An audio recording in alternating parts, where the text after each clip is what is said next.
भाजपा देश के लोगों को खूब कह रही कि हमने कुछ बड़ा कर दिया, बड़ा कर दिया। अरे सीए से हिंदुस्तान के एक भी नागरिक का, एक भी व्यक्ति का कोई फर्क थोड़ी पड़ना है। जनता के लिए तो है नहीं, ये तो विदेश के जो लोग हैं उनको नागरिकता देने का कानून है। इसमें भाजपा गांव में देहात में जाकर के मिठाई बांट रही है, उसका क्या मतलब है? तो एजेंडा से भटका रहे हैं। सरकार तय करेगी कि कौन नागरिक है। जो नागरिक आपको, अगर सरकार को यही तय करना है कि कौन कौन नागरिक इस देश का है, तो पहले जो पुराने नागरिकों से चुने हुए सरकार है वो इस्तीफा दे दे और नया नागरिकता आप तय कर दिए, फिर आप चुनाव लड़िए। हमको जो लोग वोट दिया उसको हम पहले उसका वोटिंग राइट छीन लेंगे और फिर कहेंगे कि भाई हमको चुने, सरकार में चुन दीजिए। आपको तो पहले के जनता ने चुना है, तो जनता के आप ऊपर सवाल उठा रहे हैं। तो जिस जनता के ऊपर ही सवाल उठ रहा है, उस जनता का वोट से चुना हुआ सरकार कैसे वैलिड हो गया? इसलिए इंसान कभी भी इलीगल नहीं होता है, कोई इंसान गैर कानूनी नहीं है, कोई भी इंसान है। तो वो रोहिंग्या मुसलमान हो या किसी तरह के कोई शरणार्थी हो, तो शरणार्थी हैं, शरणार्थी का स्टेटस उनको मिलता है। ऐसा नहीं कि उनको सब चीज़ मिलने लगता है, उनको नागरिकता की तो बात हो नहीं रही है। लेकिन भाजपा को बिना हिंदू मुसलमान किए उनको चैन नहीं है। देश में मतलब भारतीय जनता पार्टी भेदभाव कर रही है, जनता को लूट रही है, जनता के संसाधनों को बेच रही है। पूरे देश में सीए लागू करने के लिए नोटिफिकेशन जारी कर दिया गया है। अब बिहार में इसको लेकर सियासत काफ़ी हाई है। हमारे साथ हैं भाकपा माले के विधायक हैं संदीप सौरभ। अब पूरे देश में सीए लागू करने का नोटिफिकेशन जारी कर दिया गया है। देखिए, सीए का विरोध हम लोगों ने तब भी किया था जब सीए शुरुआत में आया था 2019 में, और देश में शायद इतना बड़ा आंदोलन और इतना जनता का समर्थन वाला आंदोलन नहीं हुआ होगा जितना सीए और एनआरसी के लिए हुआ।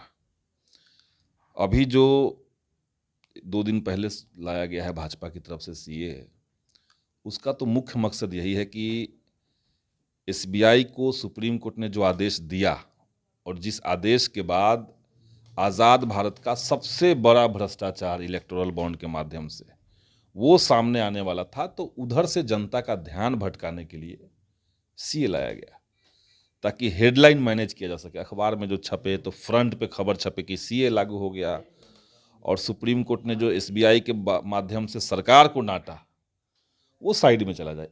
असल मकसद ये था।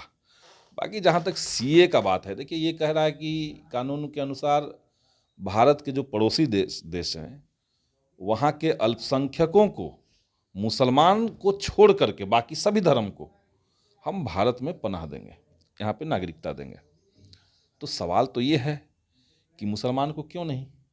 अगर श्रीलंका एक देश है और वहाँ मुसलमान अल्पसंख्यक हैं श्रीलंका में, तो उनको आप क्यों नहीं देंगे? अगर वहाँ से वो उत्पीड़ित हैं और वो लोग चाहते हैं कि भारत की नागरिकता लें, तो उनको क्यों नहीं आप नागरिकता देंगे?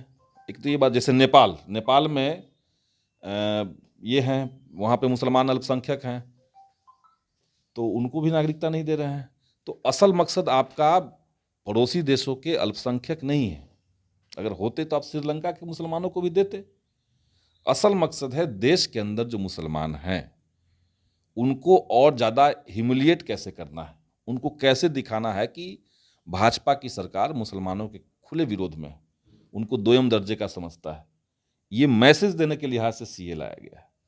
और जब शुरुआत में आया था तो उस समय अमित शाह ने क्या कहा था कि क्रोनोलॉजी समझिए, पहले सीए आएगा फिर एनआरसी आएगा। एनआरसी क्या है? एनआरसी है कि देश में 1976 से पहले के दस्तावेज जिसके पास भी नहीं है वो इस देश के नागरिक नहीं रहेंगे।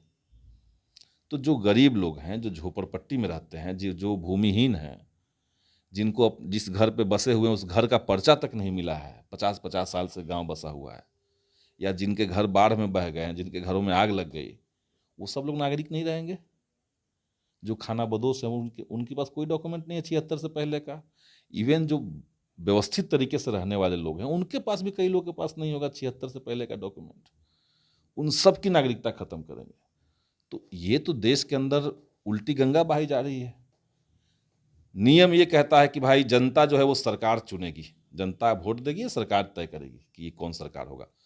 बीजेपी करेगी नहीं, सरकार का हक है कि वो जनता तय करेगी कौन नागरिक है कौन नागरिक नहीं। ये जो उल्टी गंगा बहाने की कोशिश है वो इसलिए है क्योंकि एक तो इनको देश के अंदर मतलब आपका कहना है कि देश में सीए एनआरसी जैसे मुद्दे लागू नहीं होने चाहिए। निश्चित तौर से नहीं लागू होने चाहिए। अगर आपको पड़ोसी देशों के जो अल्पसंख्यक हैं उनकी चिंता है, तो उस अल्पसंख्यक हर धर्म के हैं। श्रीलंका में मुसलमान अल्पसंख्यक हैं कि नहीं है? हैं? तो मुसलमानों को आपने बाहर क्यों कर दिया? सिर्फ इसलिए क्योंकि आपको हिंदू मुसलमान गेम करना है इसमें भी। और भाजपा देश के लोगों को खूब करे कि हमने कुछ बड़ा कर दिया, बड़ा कर दिया। अरे सीए से हिंदुस्तान के एक भी नागरिक का, एक भी व्यक्ति का कोई फर्क थोड़ी पड़ना है। जनता के लिए तो है नहीं, ये तो विदेश के जो लोग हैं उनको नागरिकता देने का कानून है। इसमें भाजपा गांव में देहात में जाकर के मिठाई बांट रही है, उसका क्या मतलब है? तो एजेंडा से भटका रहे हैं लोगों को।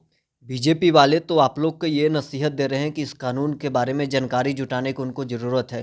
भाजपा का कोई नेता आकर के हमसे इस कानून पर बहस कर ले, टोटल इस कानून का जड़ से लेकर के फुनगी तक, ऊपर तक हमसे बात करे। चुनौती है आपका। चुनौती है मेरा। सीए कानून के अंदर अब ये लोग कह रहे हैं कि भाई हम तो श्रीलंका के मुसलमानों को इसलिए नहीं जगह दे रहे हैं क्योंकि मुसलमानों के लिए तो इतने सारे देश हैं पहले से, तो क्रिश्चियन के लिए भी तो देश हैं। 70 देश हैं पूरे दुनिया में, 70 देश हैं जो कैथोलिक देश हैं, तो आपने क्रिश्चियन को शामिल कर लिया इधर, क्यों किया? यही जवाब इनके पास नहीं है। भाजपा के ये सीए के जो मुद्दे हैं वो उनके मैनिफेस्टो में थे। लंबे अरसे से भारतीय जनता पार्टी इस मुद्दे को उठा रही है, तो क्या आपको लगता है कि भारतीय जनता पार्टी देश में मुसलमानों के साथ भेदभाव कर रही है? भाजपा के मैनिफेस्टो में नहीं था ये। 2014 का मैनिफेस्टो आप देखेंगे, वो उनके मैनिफेस्टो में नहीं था। वो तो कह रहे हैं कि हम लंबे अरसे से इसको उठा रहे हैं। उठा सकते हैं, वो अलग बात है, उठा तो हम भी रहे हैं। हम तो कह रहे हैं कि जितने शरणार्थी देश के अंदर हैं उनको सरकार उनके प्रति सहानुभूतिपूर्वक व्यवहार करे, शरणार्थियों के प्रति। भाजपा कहती है कि नहीं, मुसलमान जो है उसको बाहर निकालो और बाकी लोगों को रखो। आप यूनाइटेड नेशन का एक नियम है कि अगर कोई शरणार्थी किसी देश के अंदर जाते हैं तो सरकार मानवीय आधार को मानते हुए उसको बाहर नहीं धकिया सकती है। तो पहले से नियम है, तो इसमें भाजपा कोई नई बात नहीं कह रही है, लेकिन भाजपा उसको हिंदू मुसलमान में बांट रही है। दो उत्पीड़ित आएंगे, हम उससे पूछेंगे किस धर्म के हो, उसके अनुसार हम पॉलिसी बनाएंगे। ये मतलब भाजपा अगर का नागरिकता देना है तो सभी के लिए देना दीजिए, होगा। सभी के लिए दीजिए। जो उत्पीड़ित अल्पसंख्यक है ना, सीए करा कि उत्पीड़ित अल्पसंख्यक, जैसे पाकिस्तान, पाकिस्तान चलिए मुस्लिम राष्ट्र, लेकिन अहमदिया मुसलमान जो होते हैं वो वहाँ अल्पसंख्यक हैं, बहुत गरीब हैं, उनके साथ भेदभाव होता है। ये पूरी दुनिया जानती है अहमदिया मुसलमानों की स्थिति। या सिंध के इलाके में जो बिहारी मुसलमान हैं, बिहारी मुसलमान मतलब आज़ादी के दौरान, विभाजन के दौरान जो लोग यूपी, बिहार, झारखंड इस जोन से गए वहाँ, उनको वहाँ बिहारी मुसलमान बोलते हैं। उनकी दशा खराब है। वहाँ का कोई एक व्यक्ति, कोई व्यक्तियों का समूह अगर हिंदुस्तान में चाहता है कि हम नागरिकता ले लें, तो क्या दिक्कत है आपको? वो भी तो वहाँ अल्पसंख्यक हैं। लेकिन नहीं, असल मकसद जो पार्टी अपने देश के अल्पसंख्यकों का नहीं हो सकता है, जिस पार्टी के अंदर अपने देश के भीतर के अल्पसंख्यकों के प्रति घृणा है, वो विदेश के अल्पसंख्यकों के प्रति क्यों इतना इंटरेस्ट ले रहा है? तो ये सब समझने की बात है। आपने वो अमित शाह का बयान का जिक्र किया जिसमें वो कहते हैं कि सीए के बाद अब एनआरसी आएगा, तो एनआरसी का मकसद है कि जो दूसरे देश के जो लोग हैं भारत में, वो रह रहे हिंदुस्तान में, उनको अब बाहर किया जाएगा। तो क्या इसे देश में एनआरसी नहीं लागू करना चाहिए? किसी के लीलार पे तो लिखा हुआ नहीं कि वो कहाँ का आदमी है, नहीं लिखा हुआ है। कैसे साबित होगा? कागज दिखा करके। 1976 से पहले का कागज अगर आप दिखाते हैं तब आप इंडियन हैं, नहीं तो आप इंडियन नहीं हैं। आप पता कर लीजिए अपने घर पे, आपके पास कागज है 1976 से पहले का? कम चांस है। मतलब आपका कहना है कि एनआरसी लागू हो, मगर जो उसका नहीं, प्रावधान एनआरसी क्यों लागू होगा? क्यों मतलब एनआरसी लागू ही लागू नहीं होगा? होना क्यों चाहिए। लागू होगा एनआरसी? हम देश के लोगों से सबूत मांगें कि आप सबूत दीजिए कि आप इस देश के नागरिक हैं कि नहीं हैं। पर हम सबूत तो नहीं मांगेंगे। देश के गृह मंत्री तो ये बोल रहे हैं कि ये तो गृह मंत्री को क्या है? वो लोग तो हैं हिटलर के संतान हैं, हिटलर के वंशज ये लोग हैं, तो उसके नक्शे कदम पर चल रहे हैं।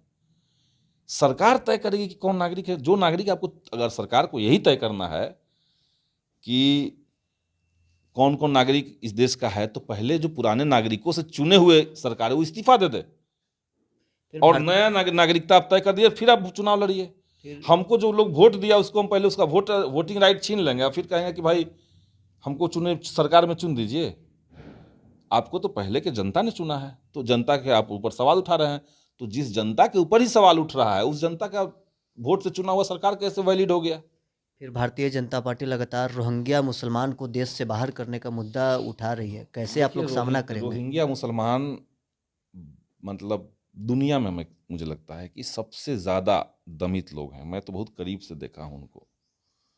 तो रोहिंग्या मुसलमान अगर हिंदुस्तान के अंदर आते हैं, और ऐसी नहीं है जो भाजपा जो इसकी संख्या बताती है कि लाखों में है, ऐसा नहीं है। कुछ समूहों में लोग आते हैं, कुछ दिन रहते हैं, सेटल डाउन करने की कोशिश होती है, फिर लौटते भी हैं, कई लोग लौट भी जाते हैं। तो रोहिंग्या मुसलमानों से आपको कितनी आपत्ति क्यों है? देखिए, इंसान अगर धरती पर जन्म लिया है तो उसके लिए धरती पर जगह होना चाहिए।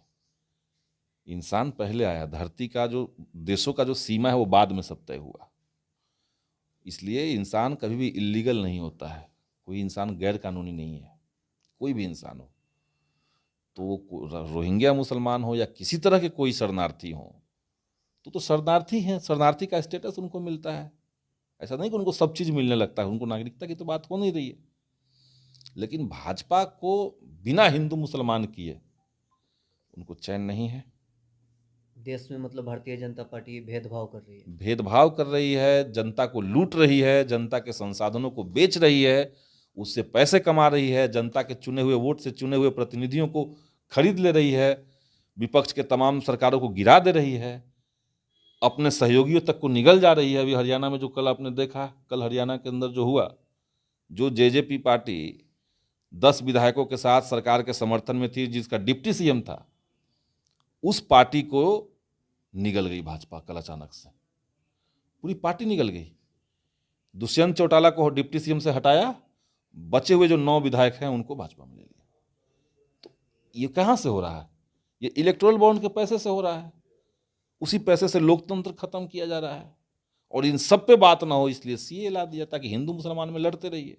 सुप्रीम कोर्ट के फटकार के बाद तो कल एसबीआई सीईओ का अपना रिपोर्ट दे दिया, एसबीआई ने दिया, बहुत अच्छी बात है।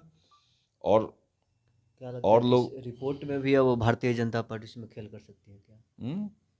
ना, रिपोर्ट में भारतीय जनता पार्टी क्या खेल करेगी, उसमें लोग तैनात हैं कि भाई थोड़ी सी कमी उस सुप्रीम कोर्ट के वर्डिक्ट में ज़रूर रही।